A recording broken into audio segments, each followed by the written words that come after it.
New Ashoknagar थाने के अंदर आने वाले एक स्कूल के अंदर 8वीं क्लास के छात्र के साथ दुर्व्यवहार हुआ, अभद्रता हुई और हैवानियत उसके साथ हुई, जिसके चलते उसका जो इलाज है वो अभी फिलहाल अस्पताल में चल रहा है। बच्चे के साथ क्या पूरी घटना हुई, इसके लिए हम उनके पेरेंट्स से बात करेंगे। उनकी बहन और उनकी माताजी हमारे साथ बात करने के लिए मौजूद हैं। मैम, सबसे पहले अपना नाम बताइए।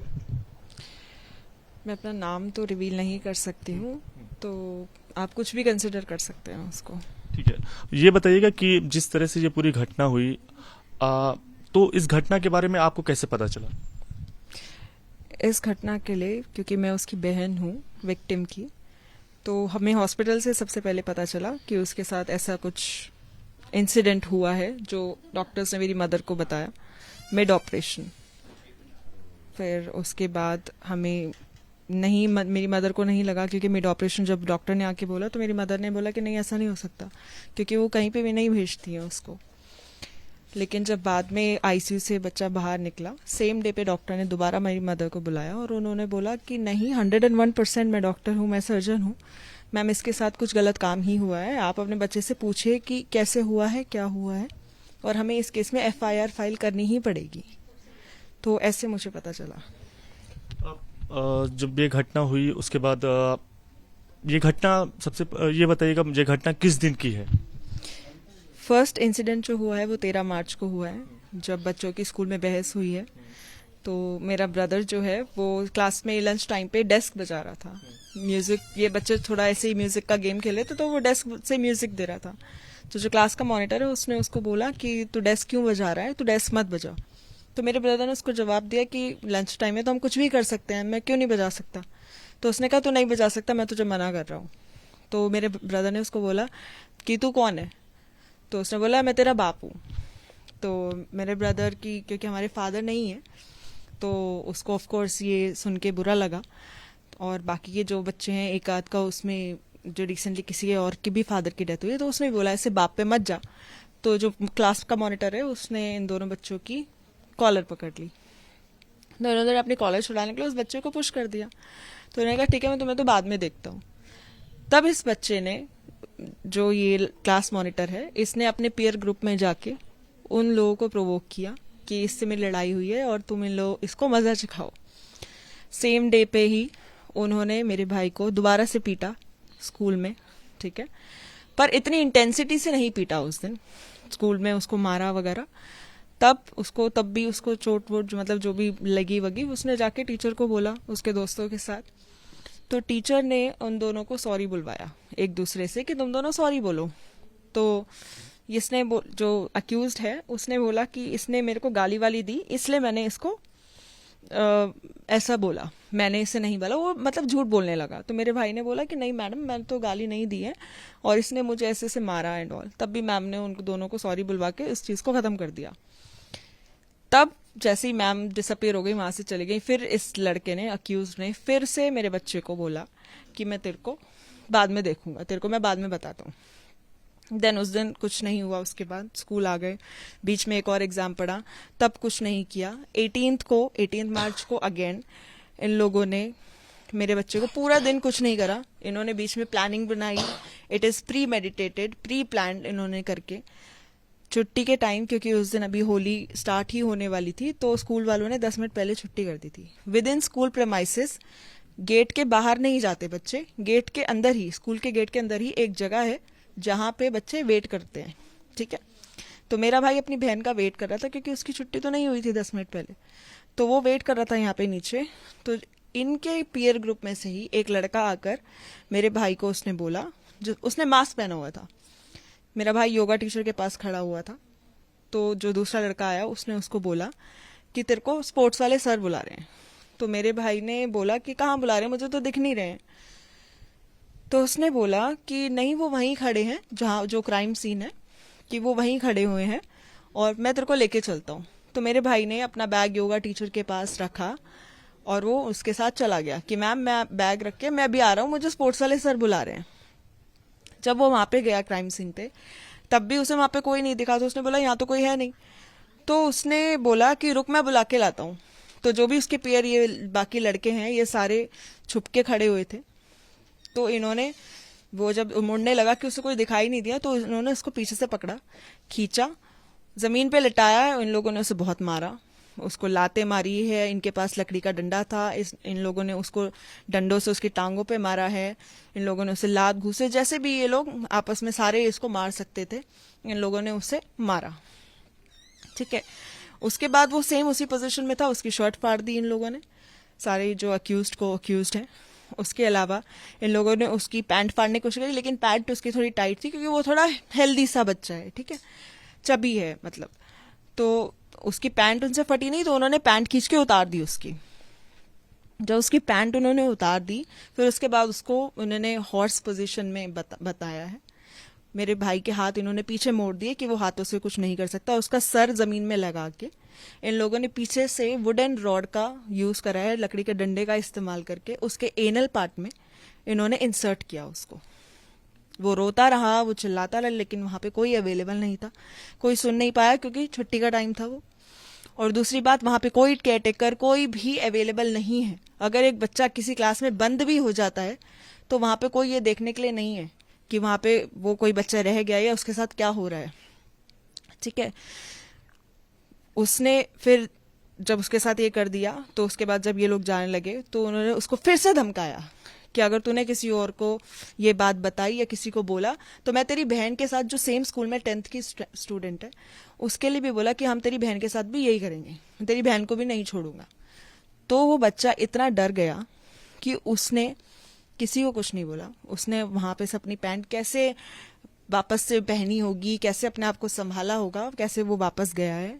जब वो योगा टीचर के पास गया, तो योगा टीचर ने भी उससे पूछा कि ये क्या हाल बना रखा है, तो इसने कुछ रिस्पॉन्ड नहीं किया उसको। इसकी बहन जो वहां पे अब वेट कर रही थी, क्योंकि वो अब तक आ चुकी थी, उसने भी आके उसको पूछा कि तूने ये क्या हाल बना रखा। इसने कहा अभी आप प्लीज घर चलो, बस अभी घर चलो, अभी घर चलो, क्योंकि वो डरा ही हुआ था ऑब्वियसली। जब वो घर आया, तो मेरी मदर ने भी उसको डांट दिया, क्योंकि मदर उसको बोलने लगी कि पापा नहीं है तो ऐसे शर्ट फाड़ लाता है, दीदी अकेली कमाने वाली है। मतलब 10 चीजें हम बच्चों को संभालने के लिए और उस चीज के लिए भी हम बोलते हैं। ठीक है, तो वो और डर गया और वो ओपन अप नहीं कर पाया मम्मी से भी। और बीइंग क्योंकि पापा नहीं है अगेन, तो मेल का एक फीमेल के साथ ओपन अप होना भी बहुत मुश्किल है। और शायद एक एक्सटेंट पे उसको ये भी रियलाइज ना हुआ कि उसके साथ एक सेक्सुअल असॉल्ट हुआ है। उसको शायद सिर्फ ये लगा कि इसकी पिटाई हुई है। ये बताइए मैम, तो उसके बाद जब वो घर आ जाता है, उसके बाद किस तरह से ये पूरी घटना के बारे में जानकारी मतलब आप सबको पता चलती है, कैसे बाकी सारी जो जानकारी है वो इस घटना के बारे में?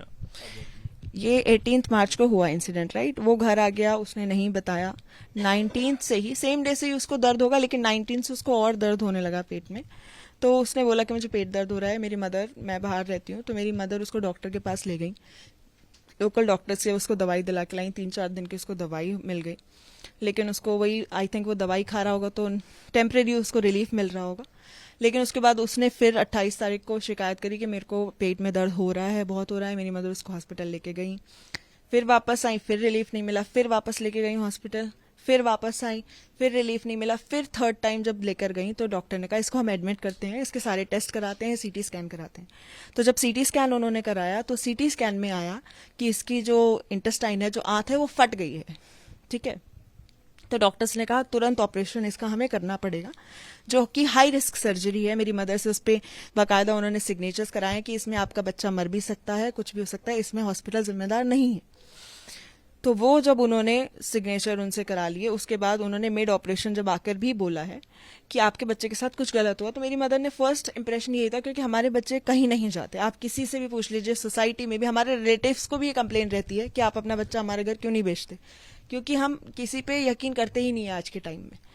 ठीक है, तो जब वो, मेरी मदर ने उसको डिनाई कर दिया कि नहीं है। लेकिन जब मैंने जैसे आपको बताया कि आईसीयू में से जब वो बाहर निकला, तो डॉक्टर ने फिर मेरी मदर को बुलाया, फिर उन्होंने बोला कि नहीं ऐसा हुआ है। तो जब मेरी मदर ने जाके मेरे बच्चे से कन्फ्रंट किया, मेरे भाई से, कि बेटा तुम मुझे बताओ तुम्हारी ट्रीटमेंट नहीं हो पा रही, क्योंकि वो अगर हम उसे एक सिप पानी भी दे रहे थे, क्योंकि डॉक्टर ने बोला था कि हम इसको देना थोड़ा सिप स्टार्ट करते हैं कि कितना वो एडजस्ट कर रहा है, लेकिन वो सिप भी दे रहे थे तो उल्टी ही उल्टी करे जा रहा था। तो हम उसको बोले थे कि अगर तू नहीं बताएगा कि क्या हुआ है, तो ट्रीटमेंट नहीं कर पाएंगे, ये बैग्स वगैरह सब ऐसे ही लगे रहेंगे। तो उसने शायद उस डर से ये बताना स्टार्ट किया। उसने सबसे पहले मेरी बहन का नाम लिया। तो मेरी मम्मी ने बोला कि क्या हुआ, तो उसने बोला कि उसने मेरे को ऐसे धमकाया है और उसने मेरे साथ ये किया है, उन लोगों ने सबने मिलके मुझे मारा और फिर मेरे साथ सेक्सुअल असॉल्ट किया है, इतना ब्रूटली। ठीक है, तो हमारा बच्चा इतना डरा हुआ, इतना इस मेंटल स्टेट में, सोचिए इतने दिन उसने उस दर्द को सहा है और मेंटल हैरासमेंट, उसका जो पेन वो फिजिकली तो झेल ही रहा था, मेंटली वो कैसे सोया होगा रातों को, क्या सोचा होगा उसने, अशेम्ड होगा, एम्बेरस्ड होगा। हमारी सोसाइटी ऐसी है कि हम एक लड़के से भी पूछे तो एक लड़का ओपन अप तो नहीं हो पाता, खुल के रो नहीं पाता, तो ये चीजें कैसे बोलेगा वो, राइट? तो वो बोल ही नहीं पाया इन सब चीजों में। जिन बच्चों के बारे में उसने बताया वो क्या उसी क्लास के हैं या फिर उसके सीनियर हैं या फिर कुछ और बाहर के कुछ बंदे थे, उसमें लड़के शामिल थे? जिसके बारे में उसने बताया, जो एक्यूज्ड है वो उसका क्लासमेट है, जिसको और मॉनिटर है जो वो भी उसका क्लासमेट है, जिसने सबको प्रोवोक करके ये बात स्टार्ट करवाई है। बाकी लड़कों का अभी तक वो नाम एज सच नहीं बता पाया है क्योंकि सब मास्क पहन के आए थे, बट उसके जो डिस्क्रिप्शन है उसके हिसाब से वो सीनियर क्लासेस के लड़के हैं, स्कूल के ही हैं। स्कूल के ही हैं, सब यूनिफॉर्म में ही आए हैं और स्कूल प्रेमाइसिस के अंदर ही ये बात हुई है। तो ये एक बात बताइएगा, आप निश्चित तौर पर आप स्कूल पर भी आप स्कूल मतलब स्कूल वालों से आपने अप्रोच किया होगा, प्रिंसिपल के पास गई होंगी, वहां से क्या रिस्पांस आपको मिल रहा है? स्कूल तो बिल्कुल सर कोऑपरेट नहीं कर रहा है। स्कूल के हिसाब से वो यही बोल रहे हैं कि ये स्कूल के प्रेमाइसिस के अंदर नहीं हुआ, बट मेरा क्वेश्चन ये है कि क्राइम तो हुआ है, राइट? वो तो मेडिकल रिपोर्ट से साबित है। अगर कहीं बाहर हुआ होता तो एक 14 साल का बच्चा वो बाहर की बात बताता, अगर किसी और ने किया होता तो वो किसी और का नाम लेता। वो स्कूल को क्यों ब्लेम करेगा? उसको क्या बेनिफिट है? और वो किसी और पे इल्जाम क्यों लगाएगा? उसको तो कोई बेनिफिट नहीं है ना।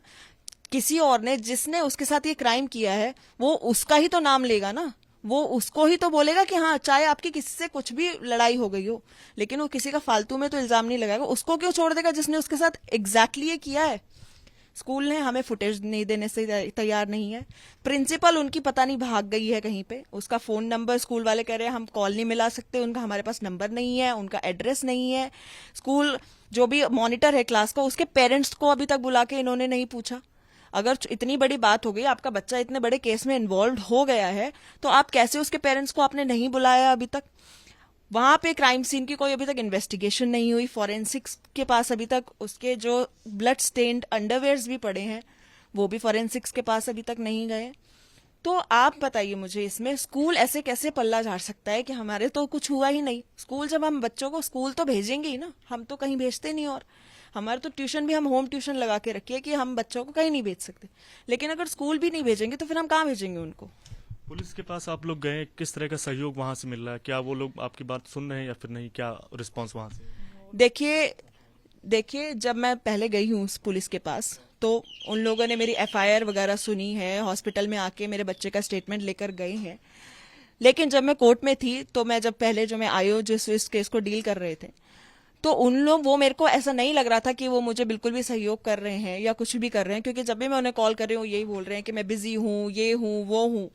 ठीक है, अब बाकी इस केस में अभी तक पुलिस का ये रोल, मैं ये अभी तक मुझे नहीं समझ आया कि स्कूल इसमें पार्टी क्यों नहीं बनाया अभी तक। स्कूल का तो बड़ा रोल है ना, चाहे अभी तक उसमें फुटेज उन्होंने अभी तक नहीं देखी है, नहीं मिली है, लेकिन ये तो है नहीं कि अगर फुटेज नहीं भी मिलेगी उन्हें तो इसका ये तो मतलब नहीं है कि मेरा बच्चा झूठ बोल रहा है या वहां पे वो बोल रहा है कि स्कूल वहां पे होगा या नहीं होगा। क्राइम सीन तो है ना, वो लायबल है, जवाब देने के लिए लायबल है स्कूल। तो स्कूल को पार्टी उसमें क्यों नहीं बनाया गया अभी तक? स्कूल से अभी तक एक भी इंसान मेरे बच्चे को देखने नहीं आया अभी तक हॉस्पिटल में। क्या स्कूल की रिस्पॉन्सिबिलिटी नहीं बनती? जब बच्चा यूनिफॉर्म पहन के आपके स्कूल के अंदर है तो आपकी रिस्पॉन्सिबिलिटी है ना ये। तो आप कैसे कह सकते हो कि ये responsibility? This is not just a case of negligence. ये ऐसा नहीं है कि सिर्फ आपने, नेग्लिजेंस तो है ही है, लेकिन आप ये क्रिमिनल प्रवृत्ति को भी तो बढ़ावा दे ही रहे हो। उनके स्कूल में आए दिन यही हरकतें चल रही। क्या लग रहा है, किसी तरह का कोई प्रेशर है स्कूल के ऊपर जो वहां से कोई मिलने नहीं आ रहा है या फिर क्या? मुझे तो सर बिल्कुल लगता है कि उनके ऊपर प्रेशर है, क्योंकि जिस कम्युनिटी के वो लोग हैं वो सारे ही इस तरीके के हैं कि वो प्रेशर डाल सकते हैं। सब लोग ऐसे नहीं होते, लेकिन हाँ, मेजरली जब हम किसी कम्युनिटी को स्पेशली देखते हैं, उनमें से वो लोग उसी टाइप के दिखते हैं। जब उनका बच्चा, पुलिस के ऊपर भी हो सकता है प्रेशर, लेकिन हाँ, स्कूल के ऊपर, स्कूल अपनी रेपुटेशन बचाने के लिए और उन लोगों से प्रेशर में आकर अगर ये कुछ भी वो कर रहा है तो ये बहुत ही गलत है। और मुझे तो लगता है कि 100% स्कूल छुपा तो रहा ही है सर कि प्रिंसिपल गायब है, उनकी टीचर्स का एटीट्यूड देखिए, अगर आप उनसे कुछ बात पूछ रहे हैं या कुछ कर रहे हैं, वो बिल्कुल कोऑपरेट करने के लिए तैयार नहीं है। उनकी टीचर कह रही है कि मैंने एफआईआर पढ़ी है, बताइए इसमें कहाँ लिखा। एफआईआर वो टीचर कैसे पढ़ सकती है? आप मुझे बताइए, एफआईआर की कॉपी उस टीचर तक कैसे पहुंची? वो तो नहीं हो सकती ना उसके पास। लेकिन अगर वो पढ़ रही है तो इसका मतलब स्कूल सब मिलकर उनको सिखा रहा है, पढ़ा रहा है कि ये एफआईआर है, और वो एफआईआर उन तक कैसे जा रही है, इसका किसी के पास जवाब नहीं है। आंटी, ये मुझे बताइएगा कि एक माँ के तौर पर निश्चित तौर पर ये जो घटना हुई है ये हैवानियत से कम नहीं है, लेकिन आप क्या मांग करेंगी, क्या आप चाहती हैं बेटे के जो न्याय के लिए वो क्या कुछ होना चाहिए? मेरी तो प्रशासन से भी बेटा यही दुआ है, यही मैं भगवान से कह रही हूँ कि भगवान मेरे बच्चे को न्याय मिले, सच का साथ दें सभी लोग, चाहे वो प्रशासन है, चाहे वो पुलिस है, चाहे जो भी कोई इन्वॉल्व है, कि भाई उसको सामने लाए। जो 4 अभी गिरफ्तार नहीं किए गए हैं, जिनका नाम उजागर नहीं हो पा रहा है, पुलिस उसको मेहनत करे, उसको उजागर करे कि वो कौन है। पुलिस स्कूल वालों से, बच्चों से कैसे भी पूछताछ करके उन 4 का नाम निकलवाएं, क्योंकि जब तक वो 4 नहीं पकड़े जाते, 1 पकड़ा गया है, अभी 4 नहीं पकड़े गए हैं, जब तक वो 4 नहीं पकड़े जाएंगे तब तक और जो दूसरे बच्चे पढ़ रहे हैं वो भी सेफ नहीं है। और मेरे बच्चे को तो इंसाफ पुलिस को सबको मिलकर भाई दिलाना ही चाहिए। जिस बच्चे ने मासूमियत में इतना कष्ट भोगा, इतनी यातना सही, स्कूल को भी सहयोग करना चाहिए। और मेरी तो हाथ जोड़ के पुलिस प्रशासन से यही विनती है कि मेरी बच्ची जो 10वीं में पढ़ती है उसकी सुरक्षा का जिम्मा लें, और मेरे बच्चों का जिम्मा लें कि भाई कोई भी हमारे साथ अब आगे वारदात नहीं होगी। अगर हमारे साथ कोई वारदात होती है तो उसके जिम्मेदार वही लोग हैं जिन लोगों ने मेरे बच्चे को डरा धमका के इतने दिन तक चुप रखा। क्या ये बताइए, इस दौरान किसी तरह की कोई धमकी या फिर कुछ और चीजें जो आरोपी हैं या उनके परिवार वालों की तरफ से आपके ऊपर कोई स्टार्ट से धमकी दे रहे हैं ना, वो स्टार्ट से वो धमकी दी। सोचिए छोटी सी बात से ये स्टार्ट किया गया है, सोचिए छोटी सी बात से अगर ये स्टार्ट किया गया है, ठीक है, उसके बाद अगर सॉरी बुलवाने पर वो इतना बड़ा स्टेप उनका लड़का बच्चा जो भी है वो ले सकता है, तो सोचिए उनका तो अगर एक्यूज्ड है इस केस में अंदर वगैरह, तो वो तो क्या ही कर सकते हैं हमारे साथ। और धमकी तो वो दे ही चुके, मेरी बहन के लिए तो दे ही चुके हैं। मैं बाहर रहती हूँ, मेरी मदर अकेली हैं, तो इसका तो मतलब यही सीधा सीधा मतलब है ना सर। ठीक है, उसके बाद जैसे मेरी मदर ने कहा कि को एक्यूज जो सारे हैं वो बाहर घूम रहे हैं, स्कूल उनके खिलाफ कोई एक्शन नहीं ले रहा, पुलिस ने उनसे क्या जांच पड़ताल कर रही है, पुलिस मुझे कुछ नहीं समझ आ रहा कि कहाँ है वो, क्यों नहीं है, उनके पेरेंट्स को कितने जो सेक्शंस हैं उस दिन वगैरह के क्यों नहीं पता चल रहा वहां से उनके लिए। मॉनिटर को पकड़े पुलिस, जो मॉनिटर है उसी के तो साथ के लड़के हैं, ये उसी के साथ के दोस्त हैं, उसी ने ही तो बोला है कि हाँ भी इस बच्चे से बदला लेना है कि इसने मुझे पुश करा है। तो जब मॉनिटर का नाम तो क्लियर ही है ना, चलो और लड़कों का नाम काले मास्क पहने थे, मेरा बच्चा नहीं बता पा रहा अभी, क्योंकि दवाइयों का भी कह लो, कुछ भी कह लो। बेटे की अभी तबीयत कैसी है, क्या कंडीशन? मेरे बच्चे की कंडीशन अभी खराब है, 3 महीने बाद उसका एक ऑपरेशन और होगा।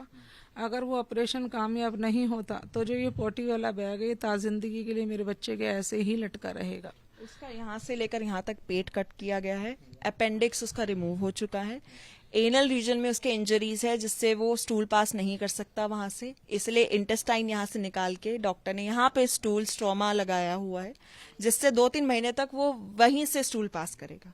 2-3 महीने बाद उसकी फिर से सर्जरी होगी, फिर से चेक होगा कि उसका एनल रीजन कैसा है, अब वो कैसे हो सकता है, और बाकी जो सारी चीजें हैं डॉक्टरेट टर्म्स में वो सब।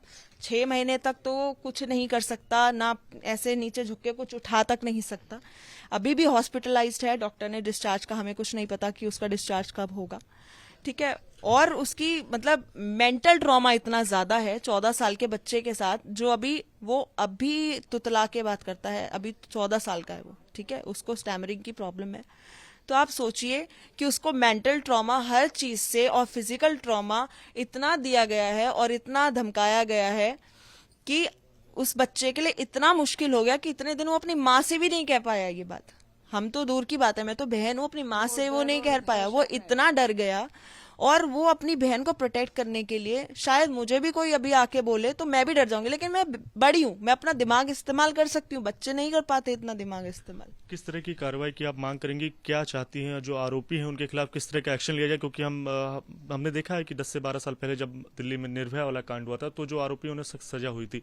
आप क्या चाहती हैं, जो आरोपी हैं उनके खिलाफ किस तरह का एक्शन हो, क्या सजा उन्हें दी जाए? सर पहली बात, कम भी नहीं है। सर पहली बात ये देखिए, वो लड़की के साथ हुआ था, ये लड़के के साथ हुआ है, खरा तो वही है, उसकी भी आंख फट गई है, वैसे ही हुआ है। निर्भया के साथ तो बहुत ही ज्यादा ब्रूटल हुआ है, वो तो हम सोचते हैं तो भी कांप आ जाती है, ठीक है। वो मेरे भाई के साथ भी होता है, हम वो भी सोचते हैं तो हमें लगता है कि हम सो नहीं पा रहे हैं, रातों को कुछ नहीं कर पा रहे हैं। लेकिन ये जो क्राइम करा है, ये बोल देना कि ये बच्चे हैं, क्योंकि उम्र से, ये उम्र से अगर आपका क्रिमिनल माइंड है, प्री मेडिटेड, आप प्लानिंग कर रहे हो इतनी, आप मास्क पहन के आ रहे हो, ये सब तो ये बच्चों वाली हरकतें तो नहीं है। अगर आप बच्चों की सिर्फ उम्र की वजह से आप ये कह दो कि मेरे को खून तक करना अलाउड है, मेरे को किसी के साथ इतना घटिया सेक्सुअल हीनियस क्राइम करना अलाउड है, तो वो नहीं होना चाहिए। They should be treated as adult, उन पे एडल्ट ट्रायल ही होना चाहिए, उन पे जुवेनाइल ट्रायल नहीं होना चाहिए। और दूसरी बात कि उनने जिन पुलिस ने अभी तक सिर्फ उसको पकड़ा है जो सबसे यंगेस्ट है, जो दूसरे हैं जो they can be 18 above also, ठीक है, वो 16 to 18 की एज में कहीं ना कहीं फॉल करते होंगे, 11-12 के स्टूडेंट्स हैं अगर वो, तो आप देखिए उनको तो एडल्ट ही ट्रायल मिलना चाहिए। ये ऐसा इतना आसान बात नहीं है, इस पे अटेम्प्ट टू मर्डर भी लगना चाहिए, क्योंकि अगर उसकी जिंदगी और मौत की बात है तो क्यों नहीं लग रहा उस पे, क्योंकि उसकी सर्जरी ऐसी हुई है, वो डॉक्टर ने बोला है कि अगर हल्की सी भी और देर हो जाती तो ये नहीं बचता आपका बच्चा, ठीक है। और हम किसी से मिले भी हैं जिन्होंने हमें बताया कि उनके बच्चे के साथ ऐसा हुआ है स्कूल में और उनका बच्चा नहीं बचा, ठीक है। उसी स्कूल में? उस स्कूल में नहीं, दूसरे स्कूल में, लेकिन इस स्कूल में आए दिन आपस में लोग मारपीट करते रहते हैं बच्चे, ठीक है। कोई ना कोई बच्चा इन्हीं कम्युनिटी का मेजरली बच्चों को वॉशरूम्स में पीटता रहता है, कोई कैंची घुसा देता है किसी के हाथ में, कोई कुछ। मेरे से बहुत बड़ी गलती हो गई कि मैंने इस स्कूल में अपने बच्चों को डाला और मैं उनको पढ़ा रही हूँ यहाँ पे, ठीक है, मेरे से। लेकिन मैं तो नहीं भेज सकती, मेरी बहन जो है 10th में, वो स्कूल नहीं जा पा रही है डर के मारे, वो घर पे नहीं रुक पा रही डर के मारे, उसको हर चीज हमें उसको समझाना पड़ रहा है कि हम क्या, और हम खुद को कैसे समझाएं, उसको भी समझाएं तो हम खुद को कैसे समझाएं कि हमारा बच्चा प्रोटेक्टेड है। आगे लास्ट सवाल आखिर में ये मुझे बताइएगा कि जैसे आप बता रहे हैं कि स्कूल तरफ से कोई जो मतलब सहयोग है वो नहीं मिल रहा है, पुलिस भी सहयोग करने से में अभी पीछे हट रही है, बहुत कम सहयोग कर रही है। आगे आप अपनी लड़ाई ये जो है भाई को इंसाफ दिलाने के लिए किस तरह से लड़ेंगी? देखिए, मैं तो सिर्फ सच की लड़ाई लड़ रही हूँ यहाँ पे, हम कोई झूठ तो बोल नहीं रहे हैं। मुझे तो नहीं पता उसकी क्लास में कौन लड़का पढ़ रहा है कौन नहीं पढ़ रहा, और मेरी स्कूल से तो क्या ही दुश्मनी होगी, राइट। मुझे एडमिशन करा के पढ़ाना अपने बच्चे को इस स्कूल में भी था और दूसरे स्कूल में भी होगा, तो ऐसा तो नहीं है कि मेरा कोई इसमें खुद का बेनिफिट है। तो अगर मेरा बच्चा बोल रहा है कि ऐसा है तो उसके लिए मैं एंड तक फाइट करूंगी, क्योंकि ये मतलब नहीं है कि अगर मेरे फादर नहीं है तो मेरे बच्चों के सर पे कोई नहीं है। मैं हूं, मेरी मदर है, हम लोग हैं और हम अपने बच्चों को प्रोटेक्ट करेंगे ही, और हर माँ बाप करता है। लेकिन इससे ये सबसे बड़ा वो खड़ा होता है सवाल कि हम अगर स्कूल भी नहीं भेज सकते तो हमारे बच्चे कहाँ सेफ है। लड़का भी सेफ नहीं है तो लड़कियां तो कैसे ही सेफ होंगी। तो ये फाइट तो एंड तक चलेगी, और सर उनको कड़ी से कड़ी सजा होनी ही चाहिए। ये कोई मजाक नहीं है कि आप किसी के साथ इतना हीनियस क्राइम कर दो और आप 2-3 साल में भी छूट जाओ। 2-3 साल तो बहुत ही कम सजा है। एक बात मुझे और बताइएगा, जिस तरह से जिन बच्चों ने घटना को अंजाम दिया, आपने जैसे बताया कि एक बच्चा उसी 8वीं क्लास का है, तो उसकी भी एज जो है 14-15 साल के आसपास होगी, बाकी जो बच्चे हैं वो बड़े हैं, सीनियर हैं। तो जिस तरह की मेंटेलिटी उनके अंदर है, जिस तरह से उन्होंने इस पूरी घटना को अंजाम दिया, तो क्या आपको लगता है कि कहाँ से क्या घर परिवार में इस तरह के जो लोग हैं वो रह रहे हैं जिसके चलते इस तरह की मानसिकता जो है, इतनी क्रूर मानसिकता जो है उनके अंदर आ रही है कि जिसके बाद वो लोग इस तरह की घटना को अंजाम दे रहे हैं? देखिए, हमारे संस्कार, अगर मैं बोलूं कि मैं अच्छे से अगर किसी को ट्रीट कर पाऊंगी तो मेरे माँ बाप के डाले हुए संस्कार ही होंगे। उनके घर में किस तरीके का माहौल है मैं जाके तो नहीं देखती, लेकिन जिस तरीके के वो क्राइम कर रहे हैं, और अगर हमारे बच्चों को हम छोटी भी चीज पे नहीं पकड़ पा रहे कि हमारे बच्चे ऐसी हरकतें कर सकते हैं, तो फिर हमारे पेरेंट्स होने पे तो क्वेश्चनेबल है ये कि हम अपने बच्चों का ठीक से ध्यान नहीं दे रहे। हमारे हर बच्चा दंगा करता है, हर बच्चा शरारत करता है स्कूल में, लेकिन शरारत करने में और क्राइम करने में बहुत फर्क होता है। शुक्रिया बात करने के लिए। तो साफ तौर से जो ये घटना हुई है उसको लेकर जो परिजन है उनका यही कहना है कि सख्त से सख्त सजा जो है वो दी जानी चाहिए, और उम्मीद कर रहे हैं कि पुलिस से भी उचित जो सहयोग है वो मिलेगा। और जिस तरह से ये घटना को अंजाम दिया गया उसको लेकर इनका यही कहना है कि निश्चित तौर पर जो घर परिवार वाले हैं, जिन लड़कों ने इस तरह की घटना को अंजाम दिया गया, उनके पेरेंट्स की ओर से उन बच्चों को सही से परवरिश नहीं की गई, और जिसके बाद इस तरह की घटना को अंजाम दिया गया। लेकिन ये बड़ा सवाल उठता है कि आखिर किस मेंटेलिटी के वो बच्चे हैं जो अभी 10th 12th में हैं और उन्होंने इतनी हैवानियत वाली घटना को अंजाम दिया गया है। लेकिन अब देखने वाली बात होगी कि आने वाले दिनों में क्या स्कूल प्रशासन से सहयोग मिलता है, क्या स्कूल इस बात को राजी होता है कि वहां पर उस परिसर में ये घटना हुई है। और अब देखने वाली बात होगी ये भी कि पुलिस की ओर से क्या एक्शन लिया जाता है, खासकर स्कूल के ऊपर। कैमरा पर्सन धर्मेंद्र के साथ दिव्यांकर तिवारी, एबीपी न्यूज, दिल्ली।